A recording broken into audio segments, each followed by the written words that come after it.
খুলে দেওয়ার 24 ঘন্টা পার না হতেই লেবাননে হামলার জেরে আবারও হরমুজ বন্ধ করল ইরান। কড়া হুঁশিয়ারি, অনিশ্চিত কি শান্তি আলোচনা। আমেরিকার অহংকার মাটিতে মিশিয়ে ইরান যুদ্ধে ফায়দা নিল চীন। রক্ত না ঝরিয়ে করল কোটি কোটি ডলারের ব্যবসা, কিভাবে সম্ভব? আসসালামু আলাইকুম দর্শক, আপনারা দেখছিলেন খবরের কিছু অংশ। বাকি অংশ দেখার পূর্বে আমার একটা অনুরোধ, যদি আমার চ্যানেলে আপনারা নতুন হয়ে থাকেন তাহলে অবশ্যই নতুন নতুন খবর পেতে চ্যানেলটি সাবস্ক্রাইব করে রাখবেন। আর যারা সাবস্ক্রাইব করে রাখেন তাদেরকে অসংখ্য ধন্যবাদ। এখন দেখবেন খবরের বিশেষ কিছু অংশ। খুলে দেওয়ার 24 ঘন্টা পার না হতেই আবারও হরমুজ প্রণালী বন্ধ করে দিয়েছে ইরান। এবার তাদের অভিযোগ, আমেরিকা ইরান সমঝোতা চুক্তি লঙ্ঘন করে লেবাননের ওপর ইসরায়েল হামলা চালিয়ে যাওয়ায় এই সিদ্ধান্ত নিয়েছে তারা। এর আগে সমঝোতা চুক্তি অনুযায়ী শুক্রবার 60 দিনের জন্য হরমুজ খুলে দিয়েছিল ইরান। এর আগে 60 দিনের জন্য হরমুজ খোলার খবরে স্বস্তি ফিরেছিল বাংলাদেশ, এশিয়া সহ গোটা বিশ্বে। আশা ছিল ধীরে ধীরে সচল হবে বিশ্বের সবচেয়ে বড় বাণিজ্যিক জলপথ হরমুজ প্রণালী। প্রায় 4 মাস আটকে থাকার পর হরমুজ পার হবে বিশ্বের বিভিন্ন দেশের বাণিজ্যিক জাহাজগুলো। আবারও চাঙ্গা হবে বিশ্ব অর্থনীতি। তবে সব আশায় আবারও পানি ঢেলে দিল ইসরায়েলের বর্বর হামলা। হরমুজ খোলা বন্ধের পুরোপুরি নিয়ন্ত্রণ নিয়ে খামেনির দেশ পুরো বিশ্বকে বুঝিয়ে দিল, যুদ্ধের আগে হরমুজ পুরোপুরি ইরানের না থাকলেও এখন থেকে অঞ্চলটিতে চলবে শুধু ইসলামী প্রজাতন্ত্রের শাসন। ইরানের এই পদক্ষেপের ফলে আবারও হুমকির মুখে পড়েছে জেনেভায় যুক্তরাষ্ট্র ইরান শান্তি আলোচনা। অনিশ্চিত মধ্যপ্রাচ্যে স্থায়ী শান্তি। লেবাননে বর্বর ইসরায়েলের নৃশংস হামলাকে কেন্দ্র করে সুইজারল্যান্ডের জেনেভায় শুক্রবার ওয়াশিংটন তেহরানের সরাসরি বৈঠক ভেস্তে গেলেও আলোচনায় ফিরতে আগ্রহী ইরান। তবে তাদের শর্ত একটাই, বন্ধ করতে হবে লেবাননের ওপর ইসরায়েলের হামলা। 4 মাস আগে ইরান আমেরিকা যুদ্ধে যেভাবে খামেনির দেশের পাশে দাঁড়িয়েছিল হিজবুল্লাহ, তার প্রতিদানে সেভাবেই এখন লেবাননের পাশে দাঁড়িয়েছে ইরান। মার্কিন সংবাদ মাধ্যম এক্সিওস জানিয়েছে, শান্তি আলোচনা আবারও শুরু করতে সুইজারল্যান্ডে বৈঠকে বসতে যাচ্ছেন মধ্যস্থতাকারী দেশ কাতারের প্রধানমন্ত্রী মোহাম্মদ বিন আব্দুল রহমান আল থানি ও মার্কিন বিশেষ দূত স্টিভ উইটকফ। বৈঠকে যোগ দিতে পারেন ইরানের পররাষ্ট্রমন্ত্রী আব্বাস আরাকচিও, যদিও এ বিষয়ে কোনো তথ্য জানায়নি তেহরান। এছাড়া লেবাননে হামলা বন্ধের আগে কোনো আলোচনা নয় ঘোষণা দেয়া আরাকচি বৈঠকে যোগ না দিলে শেষ পর্যন্ত আলোচনা শুরু হবে কিনা সে সন্দেহ থেকেই যাচ্ছে। তবে শুধু কাতার নয়, যুক্তরাষ্ট্র ও ইরানকে আলোচনার টেবিলে ফেরাতে তৃতীয়বারের মতো আবারও তেহরান সফরে যাচ্ছেন শান্তি আলোচনার মধ্যস্থতাকারী পাকিস্তানের স্বরাষ্ট্রমন্ত্রী মোহসিন নাকভি।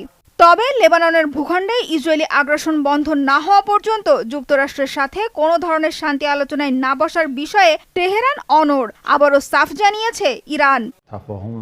চুক্তি অনুযায়ী যুক্তরাষ্ট্র ও তার মিত্রদের অবশ্যই লেবাননে দখলদারিত্ব শেষ করতে হবে। এই বিষয়টি ইরানের অন্যতম রেডলাইন এবং আমেরিকানরাও জানে যে আমরা এই বিষয়ে কোনো আপোষ করব না। শান্তি আলোচনা শুরুর জন্য মরিয়া হয়ে উঠলেও এতে প্রধান বাধা ইসরায়েলের প্রধানমন্ত্রী বেনিয়ামিন নেতানিয়াহুর পক্ষেই এখনো সাফাই গাইছেন মার্কিন প্রেসিডেন্ট ডোনাল্ড ট্রাম্প। নেতানিয়াহুর সাথে বন্ধুত্বপূর্ণ সম্পর্ক রয়েছে দাবি করে ট্রাম্প জানান, তার কথাই ইসরায়েল শিগগিরই লেবাননে যুদ্ধ থামিয়ে দেবে। বেনিয়ামিন নেতানিয়াহু আমার বন্ধু। ইসরায়েলিরা আমাকে সম্মান করেন। আমি যা বলি তারা তাই করে। আমার ক্ষমতার কোনো সীমা নেই। আমি বললেই ইসরায়েলি সেনারা লেবানন থেকে সরে যাবে। যদিও বেনিয়ামিন নেতানিয়াহুকে হুমকি ধামকি দেয়া সহ নানাভাবে চেষ্টা চালিয়েও এ পর্যন্ত লেবাননে ইসরায়েলের হামলা বন্ধ করাতে পারেননি ট্রাম্প। শেষ পর্যন্ত লেবাননে মার্কিন প্রেসিডেন্টের চেষ্টায় ইসরায়েলি আগ্রাসন থামবে কিনা সেটাই এখন দেখার বিষয়। এদিকে মধ্যপ্রাচ্যের মরুভূমিতে চরমভাবে হোঁচট খেয়েছে মার্কিন অহংকার। ইরানের শাসন ব্যবস্থা উপড়ে ফেলার ওয়াশিংটনের যে ছক 4 মাস পর এসে তা আজ সম্পূর্ণ ব্যর্থ। অথচ তেহরান টিকে আছে স্বমহিমায়। অন্যদিকে পর্দার আড়ালে থেকেও ট্রাম্পের কষ্টের সব ফসল নিজের ঘরে তুলেছে বেইজিং। রক্তক্ষয়ী যুদ্ধে না জড়িয়েও একদিকে যেমন সস্তায় তেল কিনে নিজেদের অর্থনীতি চাঙ্গা রেখেছে, অন্যদিকে গ্রিন টেকনোলজির বিশ্ববাজার একচেটিয়া কবজায় নিয়েছে চীন। ইরান যুদ্ধে সবচেয়ে বড় ফায়দা আমেরিকার হয়নি, বরং ট্রাম্পের কষ্টের ফসল গিয়েছে চীনের ঘরে। শান্তির দূত হিসেবে জাহির করে বিশ্বমঞ্চে নিজের কূটনৈতিক ওজন বহুগুণ বাড়িয়ে নিয়েছে বেইজিং। এমনকি প্রেসিডেন্ট ডোনাল্ড ট্রাম্পও চীনের যুদ্ধকালীন নিরপেক্ষ ভূমিকা এবং মার্কিন অবরোধে সরাসরি বাধা না দেওয়ার জন্য প্রেসিডেন্ট শি জিনপিংয়ের প্রশংসা করতে বাধ্য হয়েছেন। মধ্যপ্রাচ্যের মরুভূমিতে যুক্তরাষ্ট্রের বিশ্বজয়ের রথ থেমে গেল কিনা সংঘাত শুরুর 4 মাস পরেও আন্তর্জাতিক রাজনীতিতে ঠিক এই প্রশ্নটাই ঘুরপাক খাচ্ছে। ইরানের তীব্র প্রতিরোধের ফলে নগ্নভাবে প্রকাশ হয়ে গেছে ওয়াশিংটনের দুর্বলতা, আর সেই পরিস্থিতিকে ভালো করেই কাজে লাগিয়েছে চীন। যুদ্ধের মধ্য দিয়ে ইরানের বর্তমান শাসন ব্যবস্থা উপড়ে ফেলার যে ছক এঁকেছিল আমেরিকা, তা পুরোপুরি ব্যর্থ হয়েছে। বহাল তবিয়তেই টিকে আছে তেহরানের ইসলামী সরকার। সম্প্রতি দুই পক্ষের অন্তর্বর্তীকালীন চুক্তির বিষয়টিকে মার্কিন পরাশক্তির বড় পরাজয় হিসেবে দেখছেন খোদ পশ্চিমা বিশ্লেষকেরা। ওয়াশিংটনের এই হোঁচট খাওয়ার ফায়দা নিতে ভুল করেনি চীন। যুদ্ধের কারণে তৈরি হওয়া তীব্র জ্বালানি সংকট সহজেই সামাল দিয়েছে দেশটি। নিজেদের বিশাল তেলের রিজার্ভ ও ইলেকট্রিক গাড়ির মতো প্রযুক্তির কারণেই ধাক্কা এড়াতে পেরেছে বেইজিং। সবচেয়ে বড় পরিবর্তন এসেছে বৈশ্বিক ধারণায়। বেইজিংয়ের রাজনৈতিক বিশ্লেষকেরা মনে করছেন এই যুদ্ধ আমেরিকার জন্য সুয়েজ সংকটের মতো পরিস্থিতি তৈরি করেছে। একসময় সুয়েজ সংকটের কারণেই পতন ঘটে ব্রিটিশ সাম্রাজ্যের। একইভাবে ইরান যুদ্ধের মধ্য দিয়ে পতন শুরু হয়েছে মার্কিন সাম্রাজ্যেরও। ওয়াশিংটনের একার পক্ষে বিশ্বের কোনো বড় সংকট সমাধান আর সম্ভব নয়, এবার সেটা পরিষ্কার হয়ে গেছে। এমনকি তাইওয়ান ইস্যুতেও আমেরিকার সামরিক হুমকির ধার আগের চাইতে হ্রাস পাবে। সব মিলিয়ে যুদ্ধ ছাড়াই নিজের অবস্থান আরও পাকাপোক্ত করে ফেলছে চীন। মধ্যপ্রাচ্যে অশান্তির জেরে তৈরি হওয়া জ্বালানি সংকট চীনের বিশ্বজয়ের স্বপ্নকে আরও এক ধাপ এগিয়ে দিয়েছে। তখন এশিয়া জুড়ে তরলীকৃত প্রাকৃতিক গ্যাসের দাম এক লাফে 85% বেড়ে যায়। চীন তখন নিজস্ব বাড়তি গ্যাস উৎপাদন ও পাইপলাইন সুবিধা কাজে লাগিয়ে দেদারসে অন্য দেশে এলএনজি বিক্রি শুরু করে। তেলের দামে চরম অস্থিরতা থেকে বাঁচতে বিশ্বের অটোমোবাইল বাজার এখন গ্রিন টেকনোলজির দিকে ঝুঁকছে। আর সোলার প্যানেল, লিথিয়াম ব্যাটারি ও ইলেকট্রিক গাড়ির বিশ্ববাজারের 80% বেশির একচেটিয়া নিয়ন্ত্রণ এখন বেইজিংয়ের পকেটে। গত মার্চ মাসেই এই 3টি খাতে চীনের রপ্তানি রেকর্ড পৌঁছেছে $21.9 বিলিয়ন।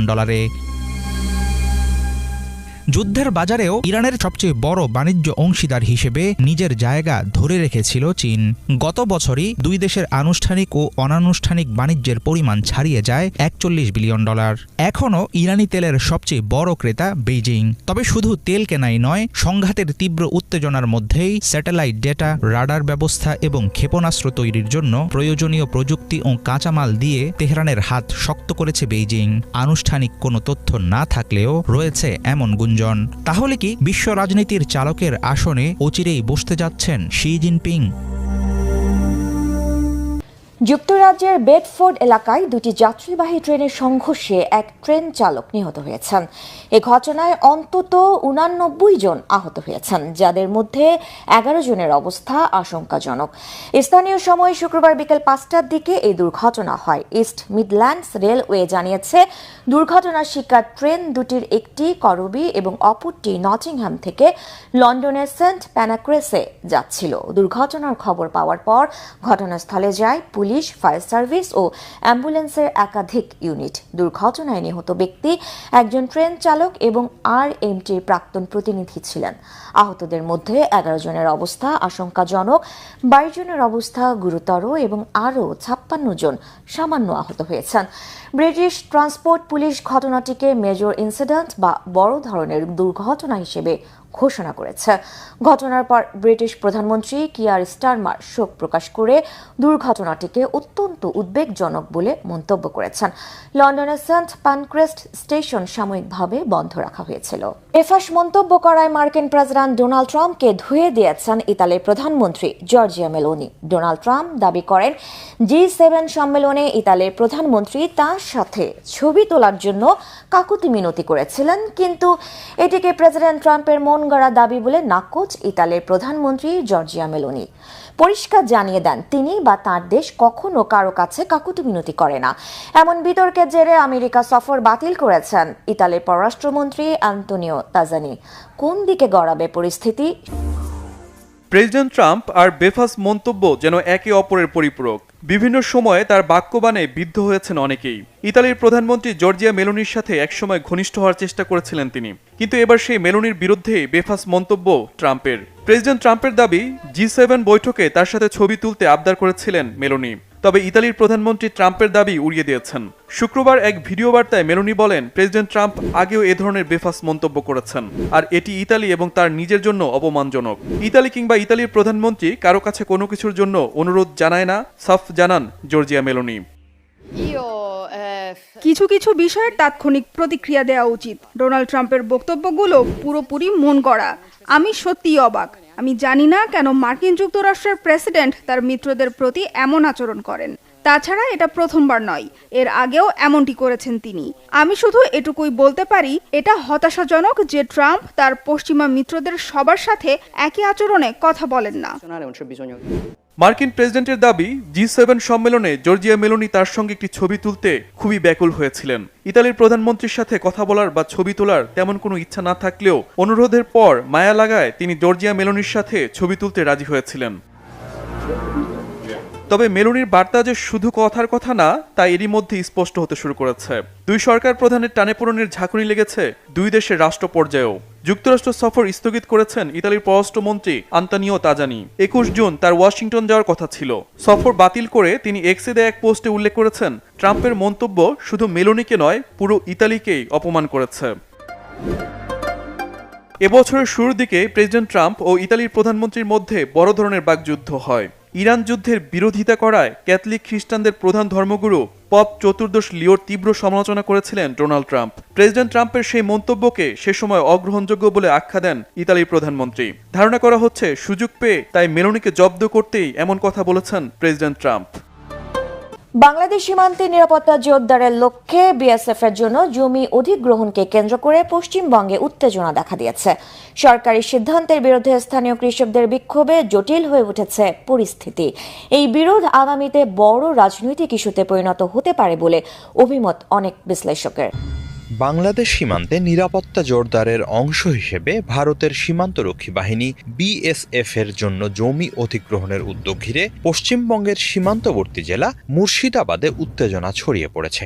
সীমান্তে কাঁটাতারের বেড়া নির্মাণ, স্থায়ী সীমান্ত চৌকি এবং অন্যান্য অবকাঠামো তৈরির লক্ষ্যে জমি হস্তান্তরের সরকারি সিদ্ধান্তের বিরুদ্ধে সরব হয়েছেন স্থানীয় কৃষকরা। ফলে এই ইস্যু এখন রাজনৈতিক ও সামাজিক বিতর্কের কেন্দ্রে পরিণত হয়েছে। ভারতীয় সংবাদ মাধ্যমের তথ্য অনুযায়ী পশ্চিমবঙ্গ সরকার সম্প্রতি বাংলাদেশ সীমান্তবর্তী বিভিন্ন জেলায় বিএসএফ এর কাছে বিপুল পরিমাণ জমি হস্তান্তরের প্রক্রিয়া শুরু করেছে। সরকার ইতোমধ্যেই প্রায় 142.79 একর জমি বিএসএফ কে হস্তান্তর করেছে এবং আরও জমি দেওয়ার প্রস্তাবও বিবেচনায় রয়েছে। এসব জমি সীমান্তে কাঁটাতারের বেড়া নির্মাণ, স্থায়ী সীমান্ত চৌকি স্থাপন এবং নিরাপত্তা অবকাঠামো সম্প্রসারণে ব্যবহার করা হবে। বিএসএফ এর জন্য সবচেয়ে বেশি জমি বরাদ্দ দেয়া জেলার মধ্যে অন্যতম মুর্শিদাবাদ। তবে এই সিদ্ধান্তের বিরোধিতা করে মুর্শিদাবাদের ডোমকল মহকুমার একাধিক গ্রামে বিক্ষোভ শুরু হয়েছে। ঘোষপাড়া, ফরাজিপাড়া, মুরাদপুর, সর্বপল্লী ও উত্তর ঘোষপাড়া সহ অন্তত 5টি গ্রামের বাসিন্দারা অভিযোগ করেছেন, অধিগ্রহণের জন্য যে জমিগুলো চিহ্নিত করা হয়েছে সেগুলো অত্যন্ত উর্বর 3 ফসলি কৃষি জমি। এসব জমিতে পাট, ধান, গম, ডাল, পেঁয়াজ, রসুন সহ বিভিন্ন কৃষিপণ্য উৎপাদিত হয় এবং শত শত পরিবার এসব জমির ওপর নির্ভরশীল। স্থানীয়দের দাবি, জমি হারালে তাদের জীবিকার প্রধান উৎস বন্ধ হয়ে যাবে। প্রতিবেদন অনুযায়ী সম্প্রতি প্রশাসনের প্রতিনিধি ও বিএসএফ কর্মকর্তারা সম্ভাব্য জমি পরিদর্শনে গেলে স্থানীয় কৃষকরা তীব্র বিক্ষোভ শুরু করেন। শত শত মানুষ সড়কে নেমে অবরোধ করে তোলেন এবং জমি অধিগ্রহণের সিদ্ধান্ত প্রত্যাহারের দাবি জানান। পরিস্থিতি উত্তপ্ত হয়ে উঠলে পুলিশ ও প্রশাসনের ঊর্ধ্বতন কর্মকর্তারা ঘটনাস্থলে পৌঁছান। পরে প্রশাসনের পক্ষ থেকে কৃষকদের সঙ্গে আলোচনা করা হয় এবং আইন মেনে ক্ষতিপূরণ ও পুনর্বাসনের আশ্বাস দেয়া হলে পরিস্থিতি কিছুটা শান্ত হয়। এ ঘটনায় চাঞ্চল্য ছড়িয়ে পড়েছে। মানবাধিকার সংগঠন association for protection of Democratic rights APDR জেলা প্রশাসনের কাছে স্মারকলিপি দিয়ে দাবি করেছে, কৃষকদের সম্মতি ছাড়া উর্বর কৃষি জমি অধিগ্রহণ করা হলে কয়েকশো পরিবার সরাসরি ক্ষতিগ্রস্ত হবে। সংগঠনটির অভিযোগ, সীমান্ত নিরাপত্তার প্রয়োজনীয়তা থাকলেও কৃষকদের জীবিকা ও অধিকার উপেক্ষা করা উচিত নয়। তারা জমি অধিগ্রহণের পুরো প্রক্রিয়ায় স্বচ্ছতা নিশ্চিত করার দাবি জানিয়েছে।